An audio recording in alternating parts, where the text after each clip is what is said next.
ভেনেজুয়েলায় ভূমিকম্পে নিহতের সংখ্যা বেড়ে দাঁড়িয়েছে 235 জনে। আহত হয়েছেন 4,000-এরও বেশি মানুষ, 11,000-এর বেশি নিখোঁজ রয়েছেন। ধ্বংসস্তূপের নিচে আটকা পড়াদের জীবিত উদ্ধারে নিরলস কাজ করছেন উদ্ধারকারীরা। দেশব্যাপী জরুরি অবস্থা ঘোষণা করা হয়েছে। আরও বিস্তারিত শাওন মাহফুজের প্রতিবেদনে। ভেনেজুয়েলায় দুটি শক্তিশালী ভূমিকম্পের পর ধ্বংসস্তূপের নিচে আটকা পড়েছেন বহু মানুষ। সময় যত গড়াচ্ছে তাদের বেঁচে থাকার সম্ভাবনাও কমে আসছে। ধ্বংসস্তূপের মধ্য থেকে ভেসে আসছে সাহায্যের জন্য আর্তনাদ। তাই তো আটকে পড়াদের জীবিত উদ্ধার করতে ভারী যন্ত্রপাতি দিয়ে দিনরাত কাজ করছেন উদ্ধারকারীরা।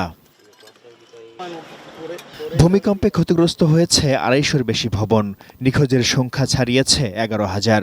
উদ্ধার কাজ অব্যাহত থাকলেও ক্ষতিগ্রস্ত এলাকায় বিদ্যুৎ, যোগাযোগ ও সড়ক অবকাঠামো মারাত্মকভাবে ক্ষতিগ্রস্ত হওয়ায় অভিযান ব্যাহত হচ্ছে।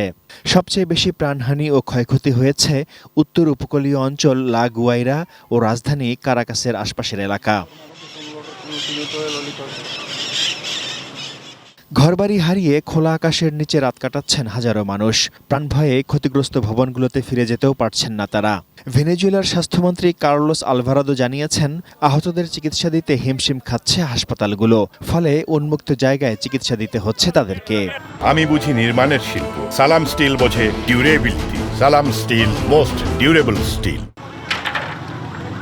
উদ্ধার তৎপরতায় মানবিক সহায়তার হাত বাড়িয়েছে যুক্তরাষ্ট্র, যুক্তরাজ্য, France, Italy, Spain, Germany, Russia, Iran, জাতিসংঘ সহ বিশ্বের বিভিন্ন দেশ।